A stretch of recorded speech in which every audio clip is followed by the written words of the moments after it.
The blizzard roared like a beast in the frozen wilderness, drowning out all sound except for one, a whisper, faint, beckoning.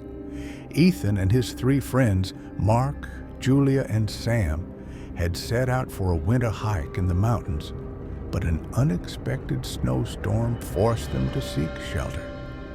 That's when they stumbled upon the cave. The entrance was a jagged tear in the mountainside, partially hidden by thick icicles. Desperate for warmth, they ducked inside, their breaths fogging up the frigid air. The cave stretched deeper than they had expected, its walls shimmering with frost. "This should keep us safe till morning," Mark said, setting down his backpack. But as they settled in, an eerie sensation crept over them. The cave was silent, too silent. Not even the sound of dripping water or shifting ice. Only their own breathing echoed back at them. Then they heard it, a whisper.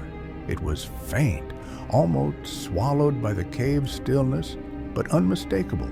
A breathy voice, layered with many others, weaving through the air like the wind through dead leaves. "Did you hear that?"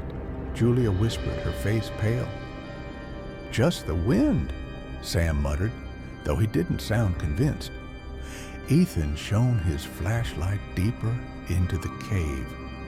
The beam revealed old, faded symbols scratched into the stone, markings that looked disturbingly like warning signs. A gust of air rushed past them, though no wind should have been inside the cave. Then the whispers grew louder, not words, just a symphony of hushed, desperate voices. Julia clutched Ethan's arm. "We need to leave." The moment she said it, the entrance behind them collapsed. A wall of ice and rock slammed down, trapping them inside. Panic set in. Sam and Mark clawed at the frozen debris, but it was useless. Ethan turned, his flashlight flickering, and gasped. Shadows moved along the walls, stretching, writhing. They weren't alone. A figure emerged from the darkness. It had no distinct features, just a silhouette of shifting black mist, its shape constantly unraveling and reforming. The whispers became deafening, drilling into their skulls. Then Julia screamed. Her body jerked unnaturally, as if unseen hands had latched onto her. Her eyes rolled back, and her mouth moved silently, as though she were whispering back to the voices. Ethan lunged forward, grabbing her shoulders. "Julia, wake up!" Her head snapped toward him, but her expression wasn't her own anymore. A slow, unnatural grin stretched across her face, and then she spoke in a voice that wasn't hers. "You should not have come." Mark and Sam backed away as the shadows coiled tighter around them.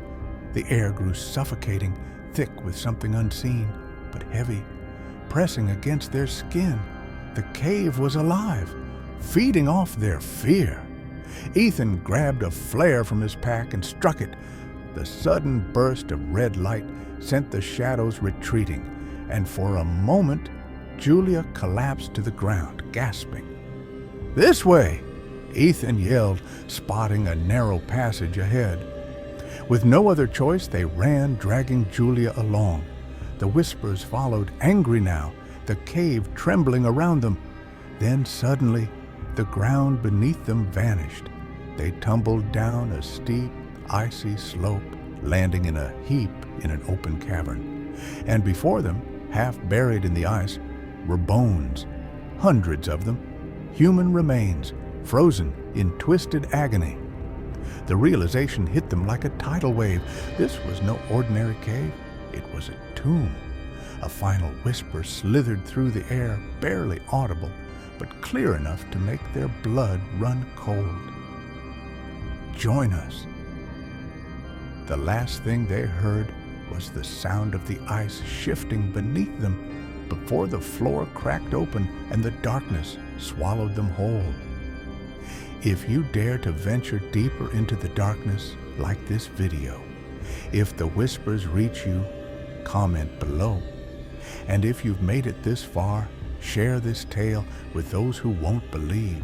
But beware, those who subscribe may hear the voices calling in the dead of night.